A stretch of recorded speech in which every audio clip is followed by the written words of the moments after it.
Hello, I'm Martin, and welcome to Short Stories, brought to you by the National Taichung University of Science and Technology Language Center.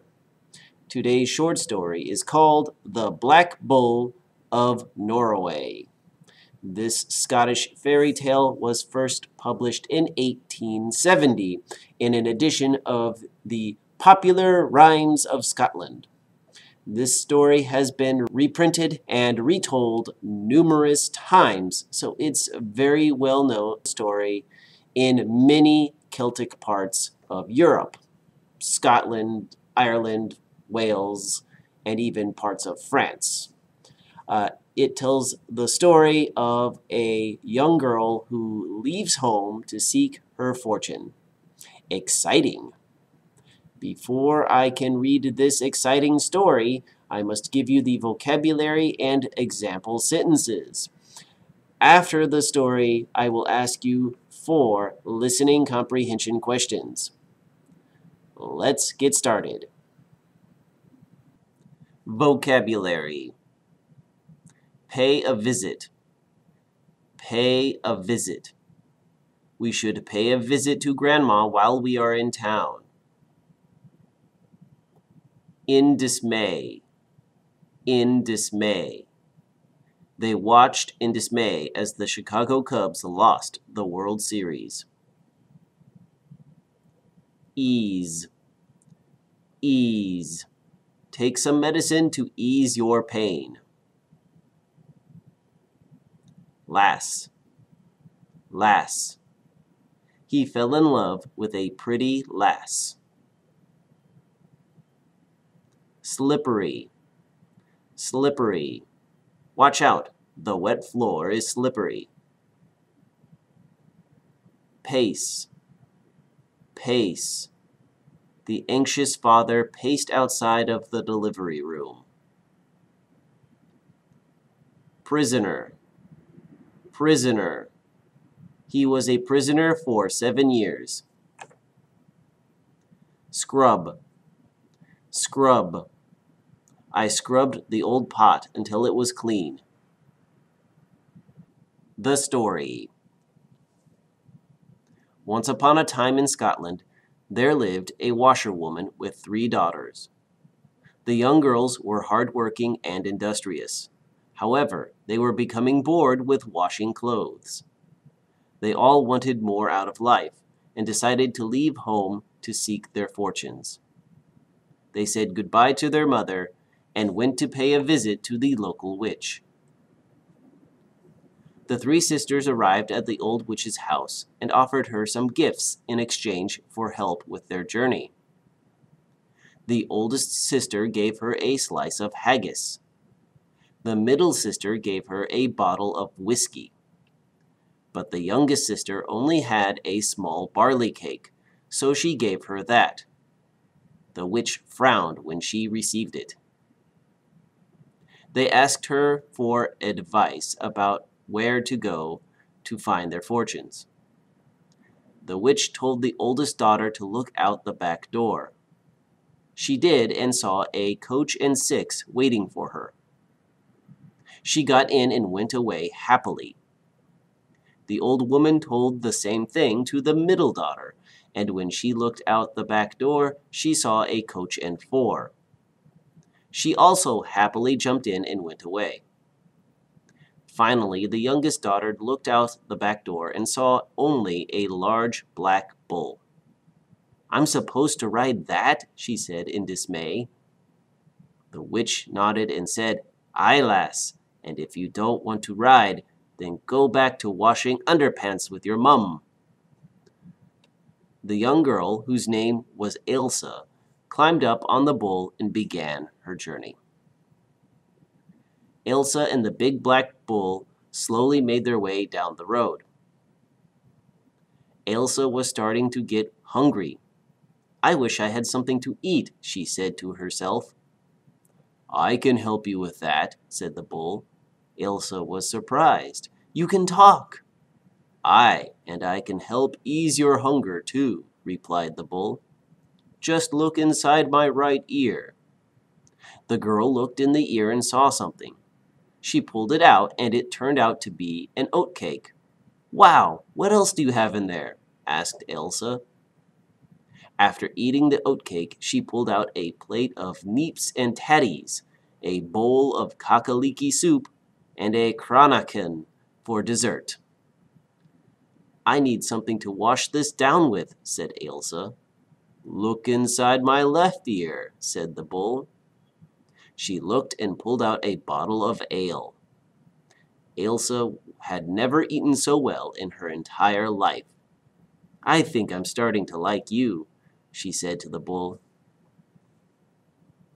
It was now getting dark, and Elsa asked the bull if he knew a place to spend the night. The bull took her to a castle. "This is it," said the bull. "Norroway Castle. My brother is the local laird." Elsa was impressed. She was welcomed by the bull's brother, who was a tall and strong man. During dinner, she asked, "How did your brother become a bull?" The laird sighed and said, "That's a long story." He then brought out a gilded box and gave it to Elsa. She opened it and found a golden apple. "Use this in your hour of greatest need, lass," said the laird. The next day, Elsa and the bull continued their journey. "I must go to the Valley of Glass," the bull told her, "to fight the devil." The bull slowly walked down the slippery sides of the glass valley, which really was made of glass. Everything was made of glass: the trees, the bushes, and even the animals. "How are you able to walk down this slope?" asked Elsa. "My hooves are magic," was the reply. "But don't try this yourself." Once they were in the center of the valley, the bull told Elsa to wait for him there while he went to fight the devil. "Don't move an inch from this spot," he warned her, "or I won't be able to find you again." He left her there alone. Elsa waited and waited. She was becoming impatient and started pacing back and forth. Suddenly, she realized that she had disobeyed the bull's orders. "Oh no! How will he ever find me?" she said to herself.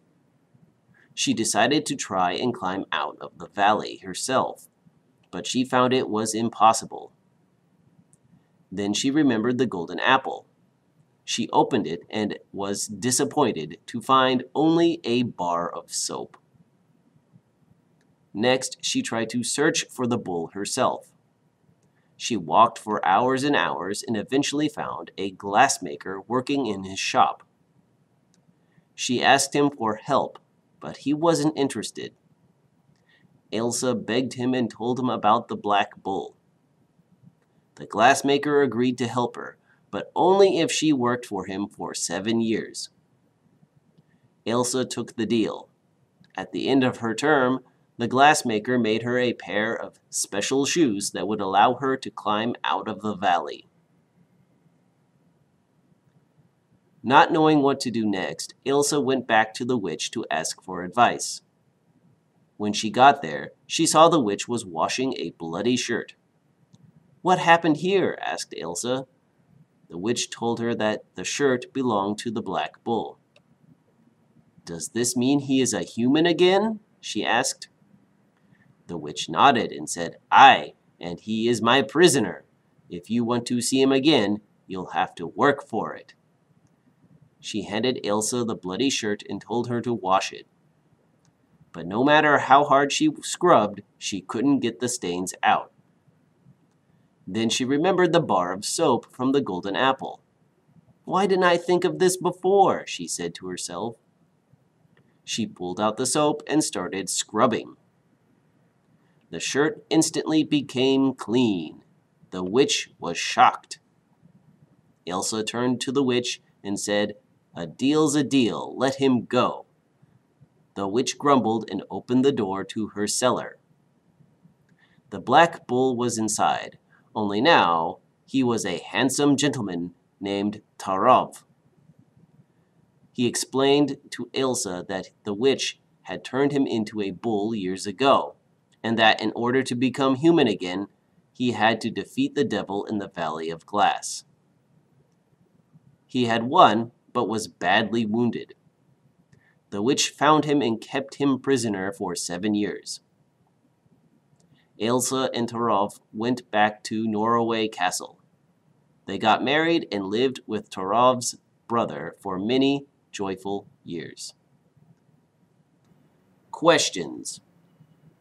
Number 1. What did Ailsa give to the witch? A. Whiskey. B. A barley cake. C. Haggis. D. Money.